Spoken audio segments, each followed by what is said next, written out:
Assalamualaikum warahmatullahi wabarakatuh. Perkenalkan, nama saya Muhammad Afrizal dengan NIM 2401030177. Saya dari Fakultas Ilmu Sosial dan Ilmu Politik, Prodi Ilmu Komunikasi kelas 2A. Dalam video ini saya akan menjelaskan tentang konsep pendekatan saintifikasi dalam pembelajaran pendidikan agama Islam. Untuk video lebih lanjut, ikuti terus video saya. Di sini ada latar belakang. Pendekatan saintifikasi dalam pendidikan, khususnya dalam pendidikan agama Islam, berfokus pada pengembangan pemikiran kritis dan kreatif siswa. Melalui proses ilmiah, metode ini mendorong siswa untuk aktif terlibat dalam pembelajaran berbasis observasi, eksperimen, dan analisis. Sejak diperkenalkan di Amerika pada akhir abad ke-19, pendekatan ini telah menjadi bagian penting dari kurikulum pendidikan, termasuk kurikulum 2013 di Indonesia. Meskipun demikian, tantangan seperti partisipasi aktif siswa dan penilaian autentik tetap ada. Dengan memahami karakteristik dan tujuan pendekatan ini, guru pendidikan agama Islam diharapkan dapat merancang pembelajaran yang lebih efektif, sehingga siswa dapat mengembangkan sikap ilmiah, kreativitas, dan pemahaman nilai-nilai agama yang relevan dengan kehidupan sehari-hari. Yang pertama ada strategi pembelajaran pendidikan agama Islam. Strategi pembelajaran pendidikan agama Islam penting untuk menginternalisis nilai-nilai agama dan membentuk akhlak mulia. Metode yang efektif meliputi pembiasaan, keteladanan, dan evaluasi. Muhaimin mengusulkan 4 pendekatan untuk budaya religius di sekolah. Yang pertama, struktural, dukungan pimpinan. Yang kedua, formal, waktu khusus untuk pendidikan agama Islam. Yang ketiga, mekanik, kegiatan ekstrakurikuler. Yang keempat, organik, suasana religius. Keberhasilan strategi pendidikan agama Islam bergantung pada kebijakan dan dukungan komunitas sekolah. Lalu selanjutnya di sini ada penjelasan tentang pendekatan saintifik. Istilah saintifik berarti ilmiah dan berdasarkan ilmu pengetahuan. Pendekatan ilmiah adalah metode pengajaran yang mengembangkan kompetensi observasi, eksperimen, dan keterampilan berpikir, serta menghindari nilai-nilai non-ilmiah. Diperkenalkan di pendidikan Amerika pada akhir abad ke-19, metode ini menjadi dasar kurikulum 2013 di Indonesia. Langkah-langkahnya meliputi identifikasi masalah, pengumpulan dan pemilihan data, serta perumusan hipotesis. 3 ranah kompetensi yang dicapai adalah sikap ilmiah, afektif, keterampilan psikomotorik, dan pengetahuan kognitif yang harus aplikatif dalam kehidupan peserta didik. Selanjutnya, landasan pendekatan saintifik. Pendekatan saintifik berlandaskan Al-Quran dan hadis. Al-Quran menekankan potensi dasar manusia melalui pengamatan dan penalaran. Surat An-Nahl ayat 78. Sementara hadis Rasulullah SAW menggarisbawahi pentingnya berpikir objektif dan faktual. Ini menunjukkan bahwa siswa perlu dididik untuk berpikir ilmiah berdasarkan fakta, bukan intuisi. Selanjutnya, landasan dari tokoh penemu teori belajar. Yang pertama itu ada teori Brunner. Belajar terjadi melalui penggunaan aktif, memberikan kepuasan intelektual, melibatkan praktik dan meningkatkan retensi ingatan, mendukung metode saintifik. Yang kedua ada teori Piaget. Pembelajaran melibatkan pembentukan skema untuk beradaptasi melalui pengamatan, perumusan masalah, analisis data, dan kesimpulan, dengan asimilasi dan akomodasi sebagai kunci. Yang ketiga ada teori Vygotsky. Pembelajaran terjadi saat siswa menangani tugas baru dengan bimbingan orang dewasa atau teman sebaya, yang kemudian dikurangi untuk meningkatkan tanggung jawab. Selanjutnya di sini ada karakteristik pendekatan saintifik Richard. Pendekatan saintifik memiliki karakteristik penting menurut Richard Jarrett, yaitu gigih, rasa ingin tahu, motivasi diri, fokus, dan keseimbangan antara skeptisisme dan penerimaan. Kementerian Pendidikan dan Kebudayaan menetapkan 7 kriteria untuk pendekatan ini. Yang pertama, materi pembelajaran berbasis fakta dan logika. Yang kedua, interaksi bebas prasangka. Yang ketiga, mendorong siswa berpikir kritis dan analitis. Yang keempat, inspirasi untuk berpikir hipotetik. Yang kelima, pengembangan pola pikir rasional dan objektif. Yang keenam, berlandaskan konsep dan fakta empiris. Dan terakhir yang ketujuh, tujuan pembelajaran yang sederhana, jelas, dan menarik. Yang kedua, tujuan-tujuan pendekatan saintifik.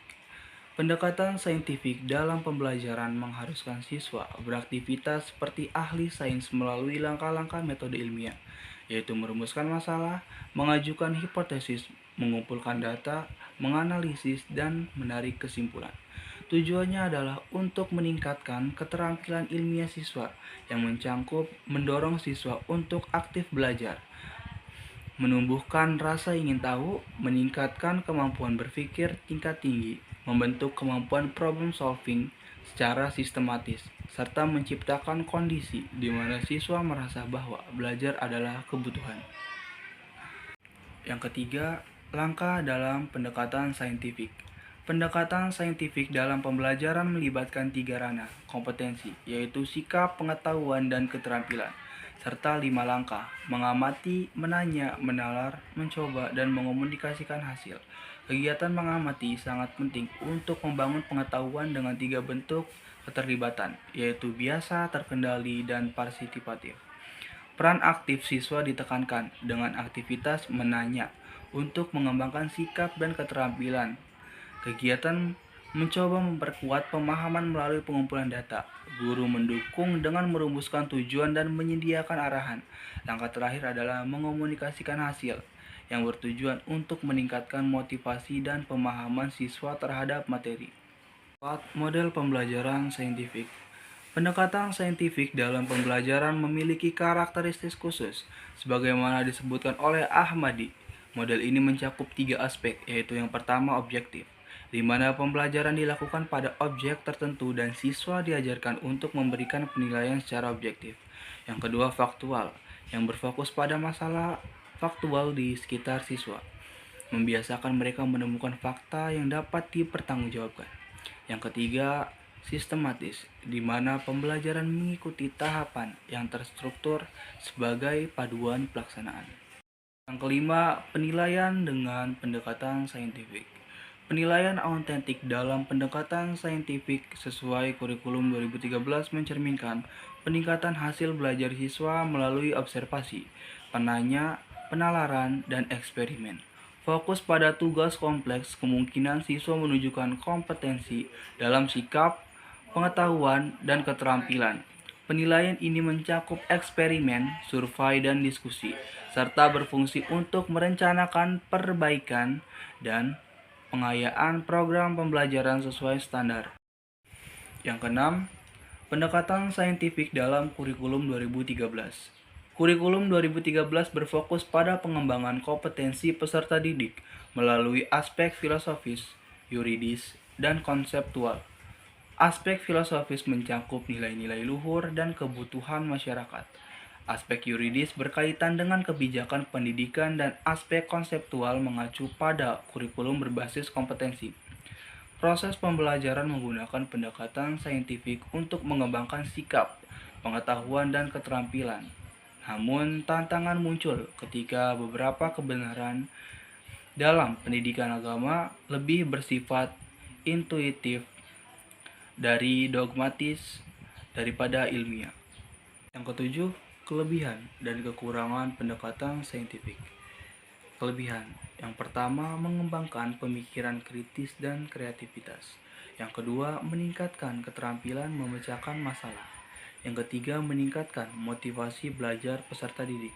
Yang keempat, membantu transfer pengetahuan ke situasi baru. Dan yang kelima, mendorong inisiatif belajar mandiri.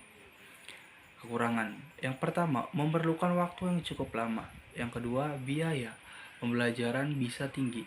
Yang ketiga, membutuhkan banyak peralatan. Yang keempat, kesulitan bagi peserta didik yang lemah dalam percobaan. Yang kelima, resiko kurangnya partisipasi aktif dari peserta didik.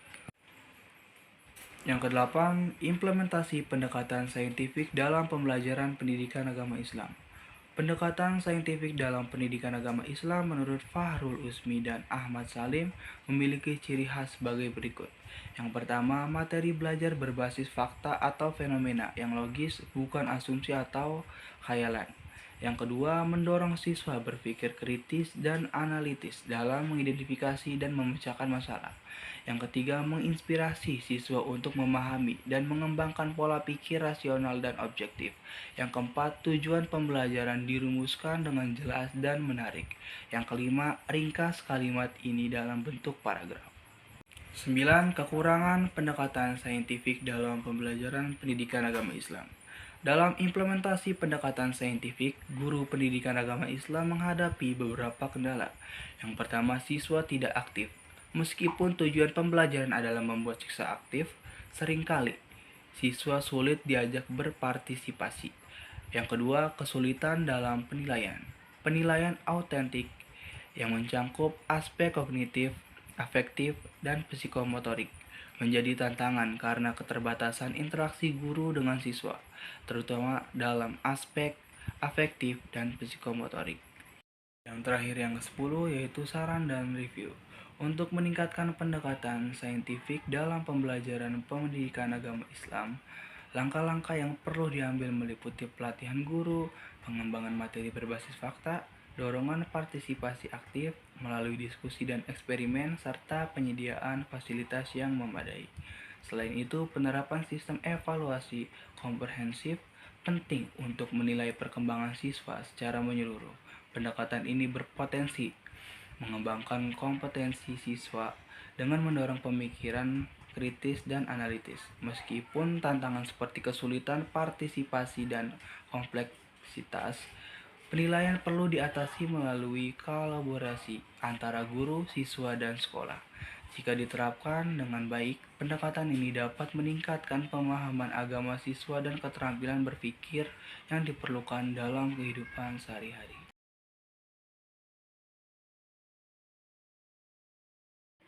Baik, itu saja sedikit penjelasan dari saya tentang konsep pendekatan saintifikasi dalam pembelajaran pendidikan agama Islam. Mohon maaf jika ada salah kata atau salah penjelasan. Kurang lebihnya mohon maaf. Wassalamualaikum warahmatullahi wabarakatuh.